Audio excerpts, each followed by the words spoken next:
Hello everybody, welcome to this channel. Today I'm going to show you how to add credits in Capcut PC. This is very simple.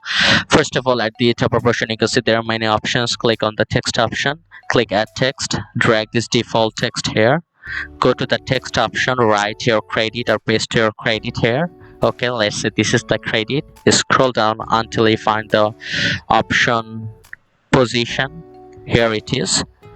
Now under the section of position you can see a keyframing. Click on it. Now drag this text option or credit to the bottom option where it will start. Go to the ending part. Okay, again add another keyframing.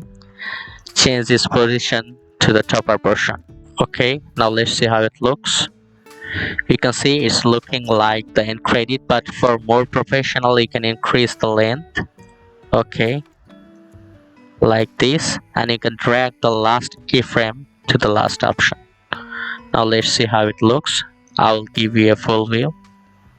Okay, you can see it's looking more professional. You can make it more slower by increasing the timeline duration. So if this tutorial helped you, like this video and don't forget to subscribe to my channel. See you in the next one.